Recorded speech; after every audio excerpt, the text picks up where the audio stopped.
Assalamualaikum warahmatullahi wabarakatuh. Alhamdulillah. Alhamdulillahilladzi ahyana ba'dama amatana wa ilaihin nusyur.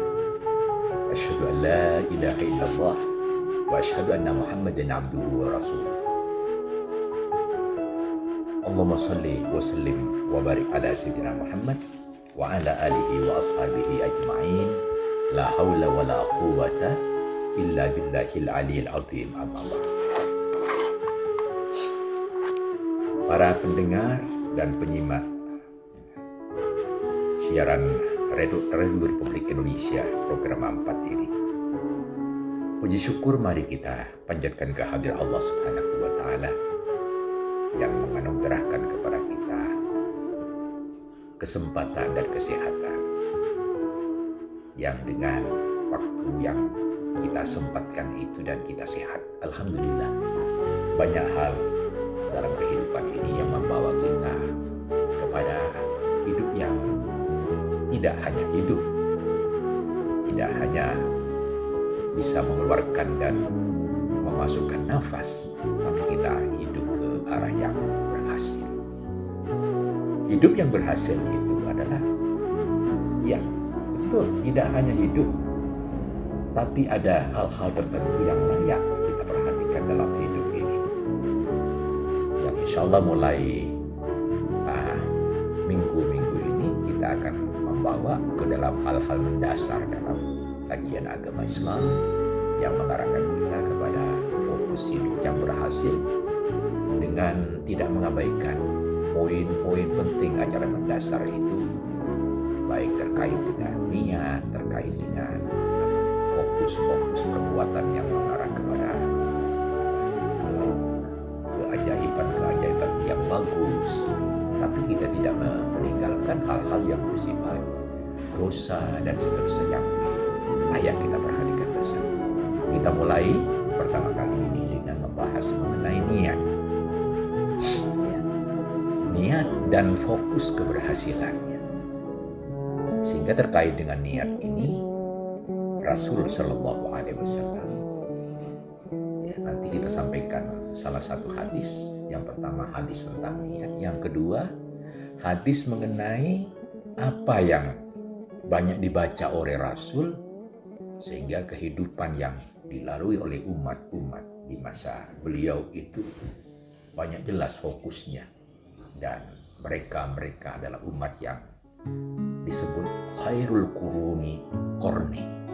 Khairul qurun qarni, sebaik-baiknya abad bagi umat yang membawa keberhasilan pada masanya, kata Rasulullah, adalah umat di masaku. Para pendengar yang terhormat, dalam salah sebuah hadis diriwayatkan oleh Umar bin Khattab, dia berkata, qala Rasulullah sallallahu alaihi wasallam, bersabda Nabi sallallahu alaihi wasallam, innamal a'malu binniyat. Ada yang mengatakan binniyat, wa innama limri'in ma nawa. Segala amal, itu kata Rasulullah, tergantung kepada niat. Wa innama limri'in ma nawa, dan bagi setiap person, setiap orang adalah tergantung apa yang dia niatkan. Para pendengar yang terhormat, di dalam kehidupan ini niat itu memiliki posisi penting di dalam Islam. Bahkan orang itu banyak digerakkan oleh niatnya yang memotivasi dia untuk hidup berhasil. Dan kalau tepat dia membawa niatnya, berhasilnya itu tidak hanya berhasil di masa sekarang di dunia ini, di alam ini, tapi langsung terhubung baik dengan alam di akhirat yang akan datang itu. Niat ini berkaitan tidak saja dalam fokus urusan kebendaannya, ke ke kejasmanian, tapi juga sekaligus kerohanian. Tidak saja urusan-urusan yang berkaitan dengan ibadah-ibadah yang murni yang disebut ibadah mahdhah, tapi juga adalah ibadah-ibadah yang ghairu mahdhah, yang tidak diatur lengkap ya, menunaikannya, atau yang banyak disebut berkaitan dengan kehidupan sehari-hari. Yang paling gampang saja, kita pagi habis subuh sebelum bertugas langsung mandi. Langsung mandi begitu saja tanpa niat, ya biasa saja mandi seperti biasa, tidak ada dampak apa-apa mandi kita itu. Tapi kalau mandi mesti dibarengin niat, saya niat mandi untuk kuat beribadah kepada Allah, mantap untuk tugas saya di pagi hari. Nah, kita sudah punya pahala dengan niat kita itu. Mandi biasa tentunya ya tidak ada pengaruh apa-apa juga. Tapi bagi orang yang, mohon maaf, yang sudah berusia pernikahan, malam harinya melakukan sesuatu dengan komunikasi intensif sama keluarganya, dia mandi besar, nama itu uswal li raf'il hadasin akbar, fardhan lillahi ta'ala. Ada pahala di situ. Dari disebutkan dia sebagai orang berhadas besar, hilang hadas besarnya. Itu baru urusan seperti itu. Belum lagi kita kalau ke kantor punya niat khusus, bertugas ada niat khusus. Saya niat bertugas ini untuk mencari maisha keluarga lillahi ta'ala. Lain lagi. Beda dengan segera ke kantor pergi begitu saja. Ada lagi orang yang berniatnya niat mencari ilmu. Ya, ilmu tugas, cari pengalaman sehari-hari. Itu punya bobot. Dan orang yang punya niat itu bisa fokus. Seperti ketika kita puasa kan. Ketika kita puasa Ramadan, nawaitu shauma ghadin an adai fardhi syahri Ramadan hadisana fardhan lillahi ta'ala. Itu sudah ada fokus khusus di mana kita cereng puasa. Sehingga orang yang sudah cereng puasa, kemauannya terlatih itu.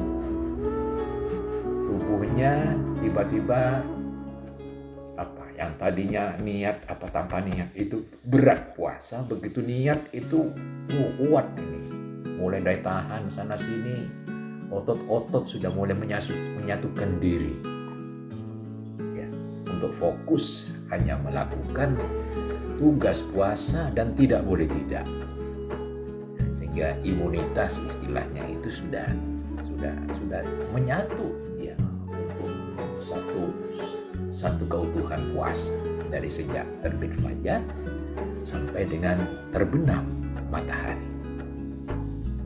Para pendengar yang terhormat, dengan orang melakukan niat yang bagus, banyak perkara-perkara yang bisa kita saksikan oleh Allah. Perkara yang tadinya termasuk perkara dunia biasa, adat istilahnya kita sehari-hari itu ya kayak biasanya saja, menjadi ibadat, naik posisinya. Disitulah pentingnya kita sehari-hari memperhatikan mengenai niat. Para pendengar yang terhormat, sebuah contoh, ada orang yang gagal ketika hidup ini salah niat dia. Mestinya orang hijrah saja, kalau niatnya baik, pahala hijrah itu bagus. Keluarga yang umumnya berhasil itu kadang-kadang harus dibarengi dengan pindah tempat. Pindah tempat dari satu desa ke desa lain misalnya begitu, atau dari satu kota ke kota yang lain, Atau dari satu provinsi ke yang lain, atau Indonesia dari Pulau Jawa ke luar Jawa misalnya begitu ya. Nah, itu yang seperti itu dibarengi dengan niat, Bang, bagus. Kadang-kadang prestasinya besar.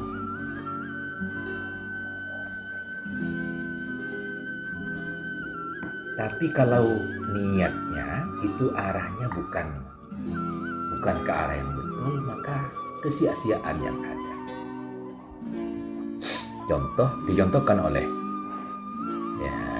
zaman ketika itu ada seorang sahabat bersama Rasulullah yang mestinya pindah dari Mekah ke Madinah itu karena Allah, mencari ridha Allah supaya pesat perkembangan kehidupannya. Nah, orang itu hijrahnya itu karena cewek. Ada orang cantik itu yang diikuti, awas kalau enggak pindah ya diambil orang. Nikah di Saudi, di Arab itu mahal ya, sampai 400 jutaan mas kawinnya itu. Agak beda dengan Indonesia ya. Nah, di sana ada sahabat yang pindahnya ya pokoknya saya ikut calon saya. Dia pindah kemana, saya pun pindah. Nah, di tengah-tengah orang hijrah ya dari Mekah ke Madinah itu. Nah, sampai bisian ini dia sama ceweknya tuh. Nah, dia kebelet macam-macam itu yang disampaikan oleh larasan sana sini dari para sahabat. Nah, sampailah informasi itu kepada Rasul. Nah, didengar oleh sahabat Umar bin Khattab yang meriwayatkan hadis ini. Sahabat matur kepada Rasulullah, ya Rasul, bagaimana kalau orang hijrah ke arah Allah dan Rasulnya akan dicapai ya Rasulullah. Tapi kalau orang hijrah itu karena cewek dia merugi kalau tidak hijrah karena ceweknya. Kalau niatnya hijrah yang seperti itu, bagaimana pahalanya wahai Rasulullah? Nah, keluarlah hadis ini. Ceweknya itu bernama Ummu Qais. Rasulullah melanjutkan hadis yang saya sampaikan tadi, wa innama likulli limri'in ma nawa. Dan bahwasanya setiap seseorang itu tergantung dengan apa yang diniatkan. Tegas Rasulullah diberi contoh di situ, faman kanat hijratuhu ilallahi wa rasulihi fa hijratuhu ilallahi wa rasulihi. Siapa yang hijrahnya itu ke arah Allah dan Rasulnya, maka dia memperoleh ridho Allah dan Rasulnya. Artinya hijrahnya itu berhasil, sukses dia, dapat pahala dia. Di dunia dia berhasil insya Allah, dan di akhirat dia berhasil juga. Tentunya ketulusanlah yang membawa dia berhasil dalam hijrahnya, itu jelas fokusnya. Jadi hijrah pun perlu ada fokus di sini. Niat hijrah itu, niat hijrah ke arah Allah dan Rasul, mencapai ridho Allah dan Rasul. Prestasi orang yang pindah atau yang disebut dengan hijrah itu biasanya banyak sekali membawa orang itu perubahan keberhasilan baru.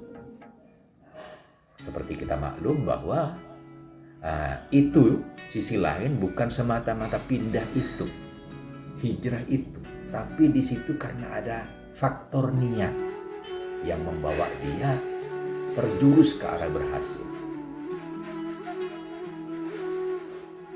Mudah fokus. Apapun tugas kita, kalau kita tidak ada arah ke berkonsentrasi ke arah itu, tidak ada pikiran yang menyatu ke arah situ. Biasanya pekerjaan yang banyak multitasking istilah sekarang ya, banyak bercabang pikirannya, itu tidak utuh berhasilnya. Mesti dilakukan satu-satu sekalipun pekerjaan itu mungkin lebih dari satu. Nah, di situ pentingnya niat.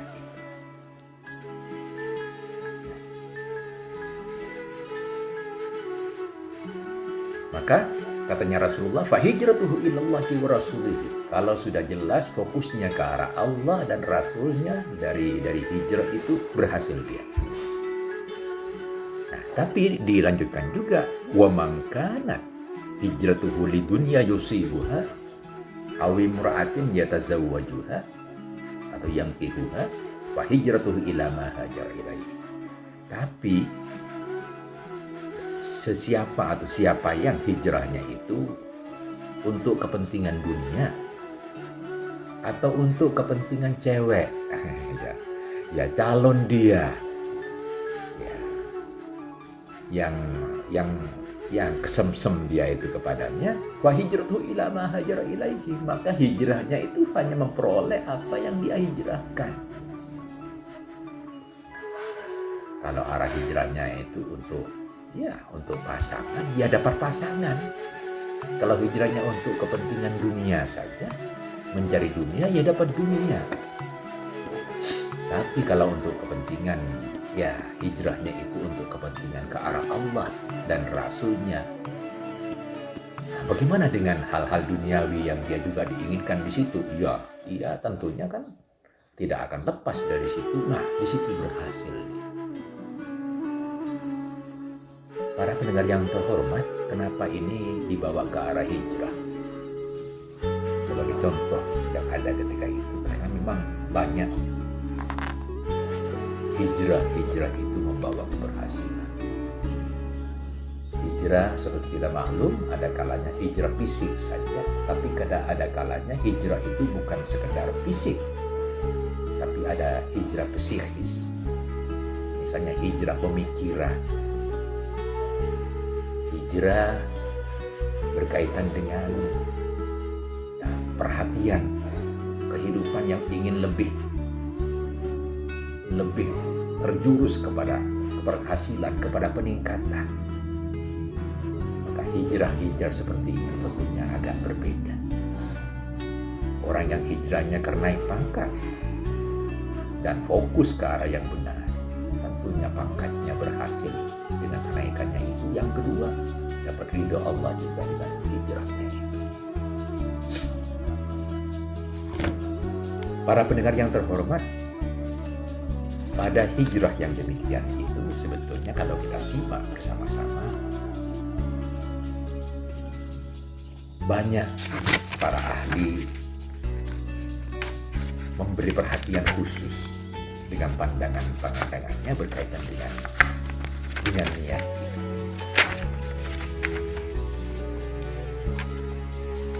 Sehingga di antara imam ada yang berpendapat bahwa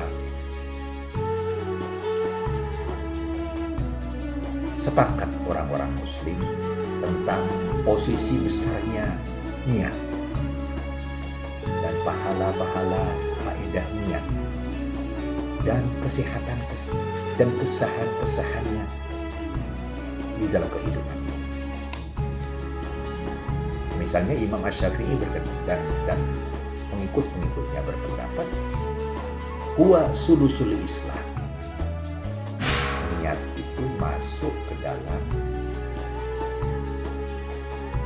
sepertiga aktivitas keislaman itu, di situ ada niat.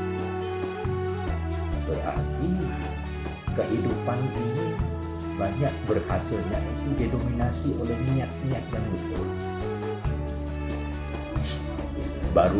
Baru niat puasa kita sudah tahu itu.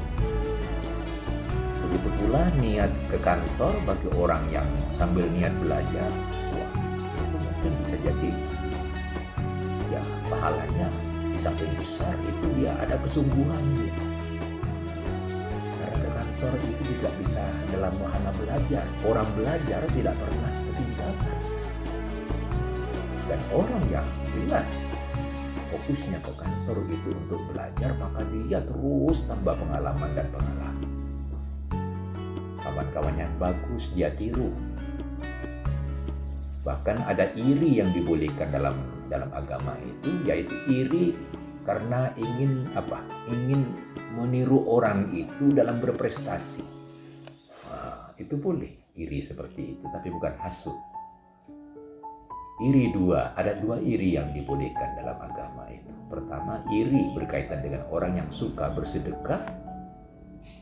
Nah, dia kepingin ngimbangi juga seperti dia dalam bersedekah, dalam berinfak.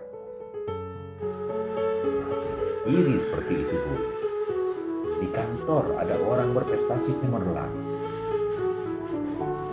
Kalau orang yang hasut, wah benci dengan orang berprestasi cemerlang seperti itu. Kalau tidak saya, tidak bisa dia. Ini orang dengki beda. Orang iri tapi iri yang positif, nah itu namanya ghibthah. Itu boleh. Saya melihat dia. Bahkan kadang-kadang dia tanya, wah selamat ya berhasil Anda. Naik golongan ya. Studinya lolos juga ini. Dulu D2 sekarang S1. Baru sekian S1. Pesat bener Anda belajar itu. Sekarang katanya sudah mau selesai tesis ya. Sudah mau selesai S2. Nah orang yang iri positif ini beda dengan orang dengki tentunya. Kalau dengki itu kepingin dia itu di bawah kita terus. Kalau dia masih di atas kita, tidak puas kita. Nah, dengki ini diharamkan ya, dilarang di dalam agama. Kalau iri yang positif boleh. Namanya ghibthah dalam agama itu istilahnya. Asy-Syafi'i mengatakan bahwa mengenai niat ini masuk sepertiga perkara agama itu di dalam niat. Bahkan menegaskan Asy-Syafi'i ya yadkhulu fi sab'in baban minal fiqh. Bahkan kalau kita berbicara mengenai niat masuk di dalam bidang fiqh, dia ada di 70 bab kata Imam Syafi'i itu dalam bidang fikih itu. Wa qala akharun, orang-orang para tokoh lain selain Asy-Syafi'i berkata huwa rubu'ul Islam. Niat itu seperempat ya, di dalam bidang-bidang keagamaan Islam. Nah, oleh karena itu bisa jelas kepada kita yang bagi liman sannafa kitaban ayyabda fihi bihadal hadis.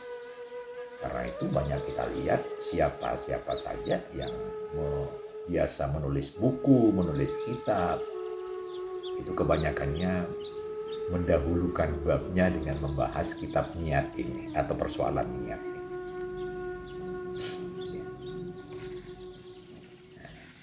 Makanya ada anjuran di sini kepada siapapun saja di antara kita dalam memulai apa saja. Jangan melupakan unsur niat ini karena begitu pentingnya persoalan niat masuk di dalam kehidupan kita. Hadirin yang terhormat, sebenarnya persoalan niat ini bisa berdekatan dengan persoalan apa?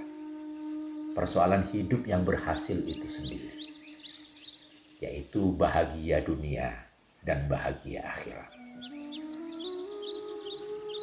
Sehingga di tanah Jawa atau di Indonesia umumnya, persoalan seperti ini benar-benar menjadi bagian dari fokus banyak orang, terutama kaum ibu. Ya, lebih-lebih kaum ibu yang suka memperhatikan acara apa? Selamatan ya, kendurenan apa namanya itu. Nah, memperhatikan benar ini apa yang banyak dilakukan oleh Rasulullah Muhammad SAW. Rasulullah dalam suatu hadis disebutkan bahwa kana aktsaru du'ai Rasulillah SAW Rabbana atina fid dunya hasanah wa fil akhirati hasanah wa qina adzabannar.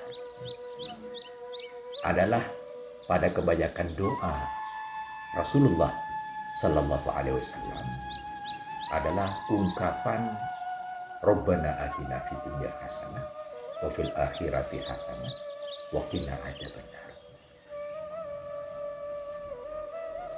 Yaitu Rabbana, wahai Tuhan kami, atina, anugerahkanlah kepada kami, datangkanlah kepada kami fid dunya, di dunia sekarang ini, hasanah, kebaikan. Hasanah itu diterjemahkan dalam beberapa syarah dengan pertama, hasanah itu bisa berupa harta benda. Yang kedua bisa berupa ilmu. Ada juga yang menerjemahkan sebagai pengalaman kehidupan ini. Jadi doa yang banyak dipanjatkan dari Rasulullah Muhammad SAW itu doa pertama yang terkait dengan kesejahteraan duniawi, juga ilmu, juga pengalaman kehidupan ini. Dan tentunya lanjutannya ini wafil akhirati hasan, dan mohon anugerah juga kami kepada Allah di akhirat yang akan datang itu hasanah juga. Hasanah itu ya kesejahteraan, ya bendawi, ya kemudian ya doa atau ilmu-ilmu dan pengalaman-pengalaman positif. Jadi sejahtera dunia dan akhirat, bahagia dunia sekaligus bahagia akhirat. Hadis ini adalah jelas mengajarkan kepada kita pentingnya fokus itu. Oleh karena itu, begitu kita mulai akan melakukan sesuatu, dibiasakanlah. Tentunya diawali dengan membaca basmalah, bismillahirrahmanirrahim. Dan jangan lupa menjelaskan mohon kepada Allah dengan berniat lebih dahulu, ditambahi diiringi dengan doa biasanya. Ya, apa niat kita? Niat saya berangkat tugas pada pagi hari ini misalnya untuk litalabil ilm, untuk mencari ilmu pengetahuan, dan walitalabil ma'isyah, dan sekaligus pencaharian ma'isyah untuk kehidupan keluarga lillahi ta'ala, karena Allah subhanahu wa ta'ala. Kemudian kita mencoba juga membaca doa yang memudahkan kita langsung terlurus fokus kita. Misalnya ada doa, Allahumma inni as'aluka khaira hadal amal wa khaira ma fi wa a'udzubika min syarri hadal amal wa syarri ma fi bi rahmatika ya arhamar rahim. Allahumma, wahai Tuhan kami, wahai Allah, inni as'aluka, sesungguhnya aku mohon kepadamu khaira hadal amal, kebaikan aktivitas yang dilakukan ini, wa khaira ma fi, dan apa yang berada di sekitar itu, wa a'udzubika min syarri hadal amal wa syarri ma fi, dan aku mohon perlindungan kepadamu min syarri hadal amal, dari buruknya, jeleknya prestasi dari amal ini, wa khaira ma fi, dan yang meliputinya dan ada di sekitarnya, bi rahmatika ya arhamar rahimin, dengan rahmatmu wahai yang maha kasih, ya, lagi maha penyayang. Para pendengar yang terhormat, orang-orang yang berhasil umumnya memperhatikan unsur niat ini, faktor niat ini. Kalau kita benar-benar membiasakan diri dengan melakukan niat di awal aktivitas kita, baik yang jelas-jelas ibadah seperti sholat, kan tanpa niat ya tidak ada isinya sholat itu. Ya. Begitu pula ya aktivitas lain yang dengan tanpa niat kebanyakan kosong saja, tapi dengan adanya niat jelas bobot pekerjaan itu, di samping memudahkan pencapaian secara maksimal, nah, di situ juga membawa kita kepada dapatnya melakukan itu dengan fokus yang tidak pecah, dengan rampung. Karena banyak pekerjaan kita tidak jelas, gelambiar. Apa tadi? Lupa dia. Sudah sampai di mana ya? Lupa lagi. Nah, yang tepat, lakukanlah dengan niat yang benar, dimulai jam berapa kita melakukan. Dimulainya tentunya jangan ngelantur. Kalau perlu hitung dalam hitungan 6, 5, 6 mulai. Atau 5 saja sudah mulai. Tek, tek, tek, tek, tek, tek, tek. Kita mulai di situ.